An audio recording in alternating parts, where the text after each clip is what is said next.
News चॅनलला subscribe करा, bell आयकॉनवर क्लिक करा। एसएस न्यूजच्या बातम्या पहा आपल्या मोबाईलवर।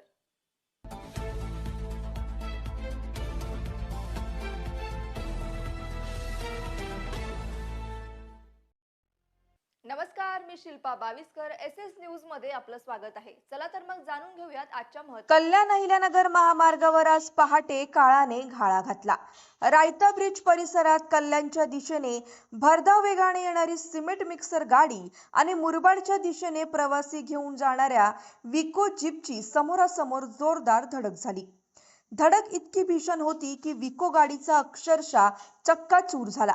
या गाडीमध्ये चालकासह एकूण 12 प्रवासी होते, त्यापैकी 11 जणांचा जागीच मृत्यू झाला। एक प्रवासी गंभीर जखमी असून त्याला तातडीने रुग्णालयात दाखल करण्यात आले आहे। जखमीची प्रकृती चिंताजनक आहे। अपघाताची माहिती मिळताच महामार्ग पोलीस आणि स्थानिक पोलिसांनी घटनास्थळी धाव घेतली। क्रेनच्या साहाय्याने दोन्ही वाहने बाजूला करण्यात आली आणि वाहतूक सुरळीत केली। या संपूर्ण घटनेचा आढावा घेतला आहे आमचे प्रतिनिधी मारुती सावडंगे यांनी। नमस्कार, एसएस न्यूज महाराष्ट्रामध्ये पुन्हा एकदा सर्व दर्शकांचे स्वागत। आज आपण कल्याण मुरबाड नॅशनल हायवे इथे आहोत आणि सकाळी 10 वाजता आज अतिशय भीषण अपघात तुम्ही पाहत असलेल्या या ब्रिजवर झालेला आहे आणि त्या अपघातामध्ये जवळपास 11 प्रवासी मृत्युमुखी पडल्याची माहिती येत आहे आणि अपघात इतका भीषण होता की त्या अपघातामध्ये 11 प्रवाशांना जागीच जीव गमावा लागलेला आहे।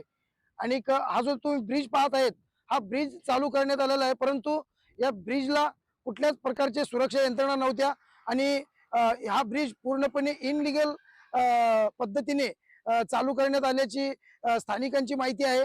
कारण तुम्ही पाहू शकता की ब्रिजला सेंटर पॉइंटला सुद्धा पट्ट्या नाही आहेत आणि सुरक्षेचे खूप मोठा अभाव या ब्रिजवर दिसत आहे।